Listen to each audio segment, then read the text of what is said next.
ఈ వానల వల్ల ఈరోజు మీరు చూస్తే దోమలు, ఇప్పుడే నేను ఆదేశాలు ఇచ్చాను. ఈ రాష్ట్రంలో దోమల్ని పూర్తిగా నివారించాలని. మీకు దోమల ద్వారా మలేరియా వస్తుంది, డెంగ్యూ వస్తుంది, చికెన్ గున్యా వస్తుంది, కొంతమందికి అయితే ప్లేట్లెట్లు పడిపోతాయి, లక్షల రూపాయలు ఖర్చు పెట్టే పరిస్థితి వస్తా ఉంది, బలహీనం అయిపోతున్నారు.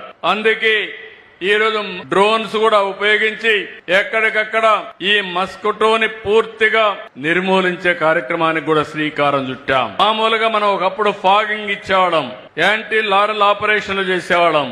ఇవన్నీ కూడా గడిచిన ప్రభుత్వం మొత్తం పడకేసింది. ప్రజారోగ్యం పైన చేతకన్నేశారు, చాలా ఇబ్బందులు వచ్చాయి. ఇవన్నీ కూడా ఈ రోజు మీరు చూస్తే మళ్లీ సెటరైట్ చేసే పరిస్థితికి వచ్చాం. నేను 14-19లో దోమల పైన యుద్ధం అన్నాను.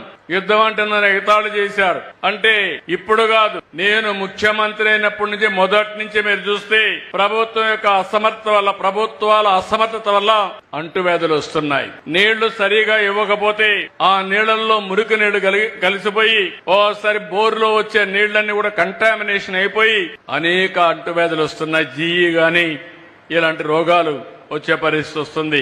దోమల వల్ల నేను ఇప్పుడే చెప్పాను ఎలాంటి ఖర్చులు ఏమేమి సమస్యలు వస్తాయని. నేను ఈ రోజు స్వర్ణాంధ్రప్రదేశ్ లో ఒక మాట చెప్పాను, అన్నింటికంటే ఆరోగ్యం ముఖ్యం. ఆరోగ్యం ఉన్నప్పుడు మీకు ఇబ్బందులు కనపడవు, అనారోగ్యం వచ్చినప్పుడే ఇబ్బందులు కనపడొస్తాయి. ఒక క్యాన్సర్ వస్తే ఆ కుటుంబం చితికిపోతుంది. ఒక అనారోగ్య సమస్య వస్తే మీరు కాదు బాధపడేది, మీ ఇంట్లో అందరూ బాధపడతారు. మిమ్మల్ని హాస్పిటల్ తీసుకెళ్లాలి, మళ్లీ తీసుకురావాలి. ఓసారి క్యాన్సర్ లాంటి వ్యాధులు వస్తే లక్షల రూపాయలు. కొన్ని ఇటీవల కాలంలో చూస్తా ఉంటే నాకే ఆశ్చర్యం వేస్తుంది. ఒక్కొక్క వ్యాక్సిన్ 20 కోట్లు 30 కోట్లు. మనిషిని బ్రతికించుకోవాలి, 30 కోట్లు కావాలి. పేదవాళ్లకు దిక్కు లేదు.